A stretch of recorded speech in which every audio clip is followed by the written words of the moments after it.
Hello friends. आज का topic बहुत ही खतरनाक है। The UP gangster and anti social activities prevention act 1986। देखिए कितना खतरनाक है, गैंगस्टर भी है और एंटी सोशल भी है। तो सबसे पहले जाने कि गैंगस्टर क्या है, एंटी सोशल क्या है। अभी हम एक लेमैन की भाषा बात कर रहे हैं। गैंगस्टर जो गैंग से संबंध रखता हो, यानी कोई ऐसा गिरोह होता हो। गैंग मतलब बहुत बड़ा गिरोह, एक से ज्यादा लोग हो, ऐसा आमतौर पे सोचा जाता है या नहीं वो बाद में बात करते हैं। एंटी सोशल यानी असामाजिक, यानी कोई व्यक्ति जो असामाजिक रूप से कुछ काम कर रहा है, कुछ एक्ट कर रहा है, और या वो गैंग में शामिल है, गैंगस्टर के जरिए कोई एक्ट कर रहा है, या वो स्वयं में गैंगस्टर है, या गैंग ऑपरेट कर रहा है। ये ऐसी कुछ अवधारणाएं हैं। तो ये जानना बहुत जरूरी है कि ये एक्ट क्या है, आपके एग्जाम में आ सकता है। खैर, गैंगस्टर शब्द कहां से आया, उससे पहले जाने गैंग क्या है। गैंग, देखिए, गैंग कहता है, इस एक्ट के सेक्शन 2 बी में कहता है, gang group of people who engage in anti social activities इधर इंडिविजुअली और कलेक्टिवली। गैंग समुदाय है लोगों का, एंटी सोशल एक्टिविटी कर रहा है। जरूरी नहीं है सारे मिलके कर रहे हो सकता है गैंग का एक व्यक्ति और कहीं जाके अपराध कर रहा हो, पर उसका एसोसिएशन, उसका जुड़ाव उस समूह से है, उस गैंग से है। उस समूह से जुड़ा होने पर ये एक्ट अपने आप ही लग जाएगा, चाहे उसने पूरे समूह में अपराध ना किया हो, इससे फर्क नहीं पड़ता है। पर अपराध उस समूह में होने के कारण किया है उसने, यानी उसका संबंध है। दूसरा, और ऐसा व्यक्ति who want to intentionally hamper public order to try to gain undue benefit और एडवांटेज, वो लोगों को धमकाकर, वायलेंस के जरिए, दबाव के जरिए, जानबूझकर इंटेंशनली पब्लिक ऑर्डर को हैम्पर करता हो, वायलेंस पैदा करता हो, लोगों को डराता हो और एडवांटेज लेना चाहता हो। ठीक है, तो ये सब गैंग में, इन सब का अर्थ है गैंग। और एंटी सोशल एक्टिविटीज जो बताई गई है, इसका भी एक्सप्लेनेशन है। एंटी सोशल एक्टिविटीज जनरली जो बीएनएस में ऑफेंसेस है, वो सारे एंटी सोशल एक्टिविटी में काउंट होता है। ऑलमोस्ट ऑल द ऑफेंसेस होते हैं काउंट, चाहे वो स्पेशल हो चाहे लोकल हो पे। यहाँ एक एग्जांपल दे रखा है, इसके साथ इनमें लीगल माइनिंग भी इंक्लूड है, इलिसिट लीकर को बेचना, किडनैपिंग, रैंसम, एक्सटॉर्शन सब है। और बीएनएस में है वो है ही, किसी स्पेशल लॉ में है तो है ही, यानी बहुत वाइड डेफिनेशन होगी। तो गैंग क्या है, अब देखते हैं गैंगस्टर क्या है। पर उससे पहले जाने कि ऐसे एक्ट के लाने के पीछे वजह क्या है। देखिए, सभी को डिग्निटी के साथ जीने का अधिकार है, पर यदि कोई गैंग ऑपरेट कर रहा होगा किसी स्थान पर या किसी राज्य विशेष में, तो लोगों को डिग्निटी के साथ जी तो नहीं पाएंगे। उन्हें कभी भी हार्म किया जा सकता है, इंजर्ड किया जा सकता है। तो ऐसी स्थिति में उनका डिग्निटी के साथ रहने का तो अधिकार नहीं मिला ना। ये अधिकार को बैलेंस करने के लिए ये एक्ट लाया गया। दूसरा, तीसरा, और सबके कुछ प्रॉपर्टी राइट भी आर्टिकल 300 ए में। आप जब कोई गैंगस्टर है तो उसकी हो सकता है प्रॉपर्टी पर भी हमला करे, या फोर्सफुल्ली उसकी पोजीशन ले ले, या उस व्यक्ति को डिस्पोजेस कर दे। तो ये 3-4 राइट्स हैं जो कि एंटी सोशल एक्टिविस्ट और गैंगस्टर जिनका वायलेशन कर सकते हैं, इसलिए एक्ट लेकर आया गया।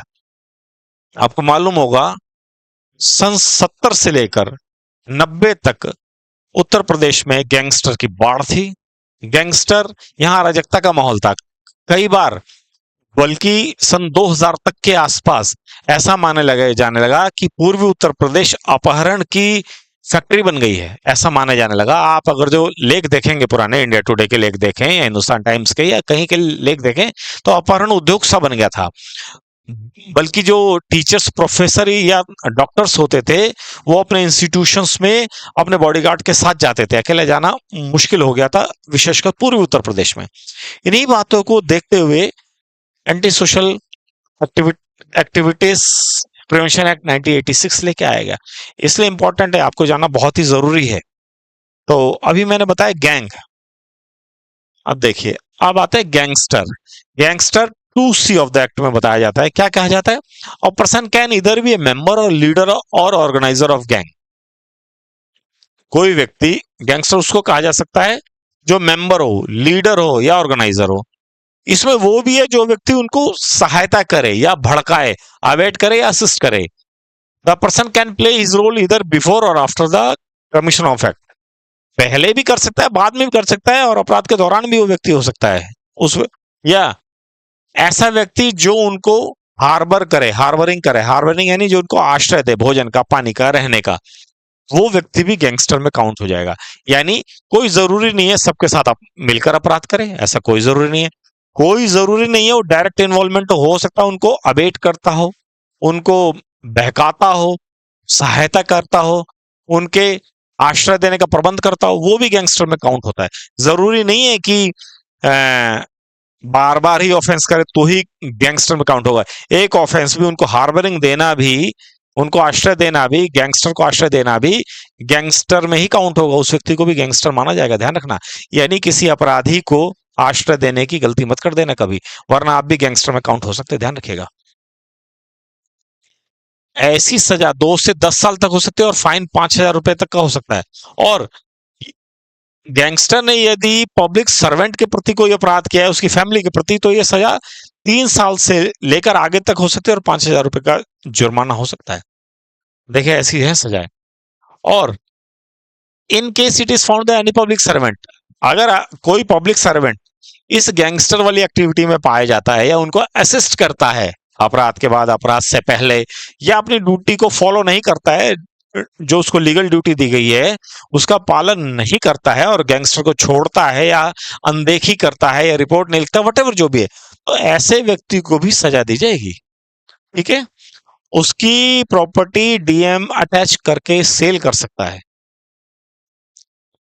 और सेक्शन 11 कहता है कि ऐसे केसेस में कोर्ट जो विटनेस होंगे उनकी आइडेंटिटी को छुपाएगी, उनके एड्रेस को छुपाएगी, उनको ऐसी प्रोटेक्शन देगी ताकि एक गैंगस्टर, क्योंकि माना जाता है गैंगस्टर एक बड़ा वर्ग है जो किसी साधारण विटनेस को मार सकता है, जो एक साधारण विटनेस को हार्म पहुंचा सकता है, तो इसीलिए कोर्ट ने सेक्शन 11 में उनके लिए कुछ विटनेस की सुरक्षा के लिए, प्रोटेक्शन के लिए कुछ उन्होंने प्रोविजन रखे हैं सेक्शन 11 में।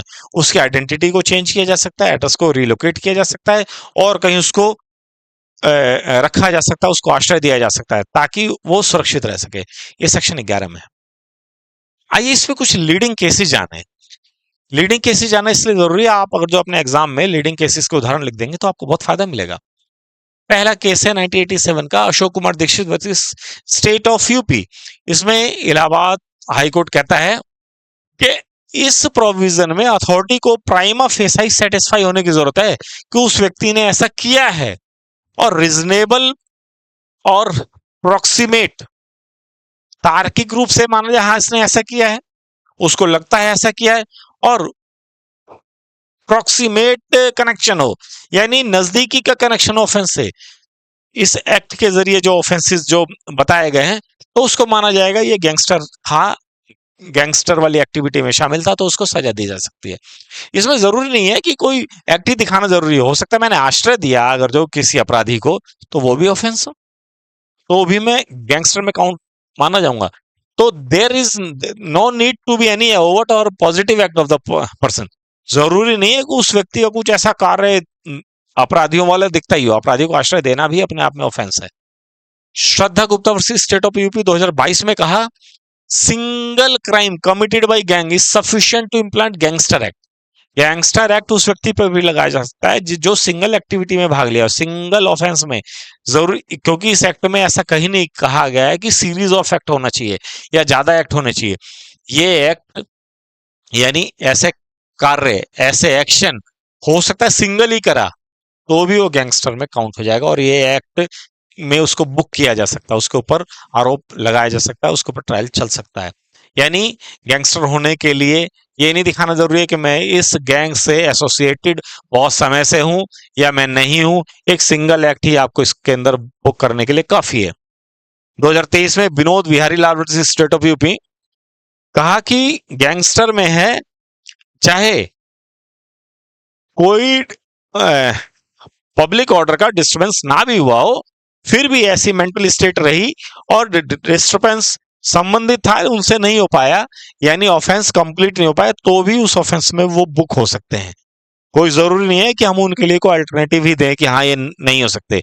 जब अगर जो सारी चीजें क्वालिफाई हो रही हैं, सारे पैरामीटर उसके जुड़ रहे हैं, सारे पैरामीटर उसके फुलफिल हो रहे हैं, तो गैंगस्टर में काउंट होगा। जरूरी नहीं है कि उसने पब्लिक ऑर्डर को डिस्टर्ब भी किया हो, क्या पता डिस्टर्ब करने जा रहा हो उससे पहले ही रोक लिया गया हो, तो भी गैंगस्टर में बुक होगा। लास्ट केस है Lal Mohammad versus state of UP.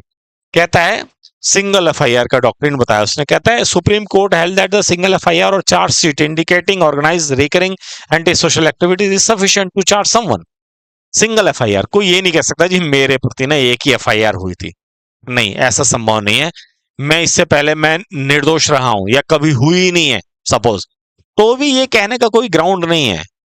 अदालत ने Lal Mohammad versus state of UP में कहा कोई जरूरी नहीं है आपको ये शो करना, यानी पब्लिक प्रोसिक्यूटर को शो करना या जांच एजेंसियों को ये कोर्ट में शो करना, प्रूव करना कि ऑर्गेनाइज जो अपराध है उसमें था ही, बार बार कर रहा था एंटी सोशल एक्टिविटीज। एक एक्ट सफिशिएंट है, इसे कहते हैं सिंगल एफआईआर डॉक्ट्रिन। एक एक्शन भी सफिशिएंट है। गैंगस्टर को पनाह देना, पैसे देना, गैंगस्टर को अबेट करना, सहायता करना, उसको किसी तरीके से उसके एक्शन में, उसके अपराध में किसी तरीके से उसको या तो प्रोत्साहन देना, सहायता देना या भड़काना, अगर ये 3-4 चीजें होती हैं तो उस व्यक्ति के ऊपर इस एक्ट के तहत, इस अधिनियम के तहत उसे बुक किया जा सकता है। तो दोस्तों, उत्तर प्रदेश का गैंगस्टर एक्ट आपने जाना, बहुत इंपॉर्टेंट है। आपके एग्जाम में क्या क्या आ सकता है वो मैं बताता हूं। आपके एग्जाम में आ सकता है, आपके एग्जाम में आ सकता है गैंगस्टर क्या क्या है, गैंग की डेफिनेशन, गैंगस्टर की डेफिनेशन, ये पूछी जा सकती है। गैंग क्या है, गैंगस्टर क्या है, सजाएं क्या हैं इनकी, क्या सजा हो सकती है। यही 3-4 टॉपिक है जो आपसे पूछे जा सकते हैं। और देखें जरा, और केस लॉस का थोड़ा सा पूछ लिया जा सकता है। पूछना इन द सेंस इसलिए नहीं, वो पूछ लेगा सिंगल एफआईआर डॉक्ट्रिन क्या है, ये पूछ सकता है, बस ज्यादा कुछ नहीं है। तो एक्ट ये इंपॉर्टेंट है, इसको जरूर जाने, जरूर समझें, अपने एग्जाम के लिए अपने आप को बेहतर तरीके से प्रिपेयर करें। अगर आपको वीडियो थोड़ी सी भी समझ में आए, अच्छी लगे, तो इसको शेयर करें। आप सभी से अनुरोध है कि इसे सब्सक्राइब भी करें। और यदि कोई दुविधा है, कोई सवाल है, तो मेरे फोन नंबर 8800815796 पर संपर्क करें, व्हाट्सअप करें। शुक्रिया।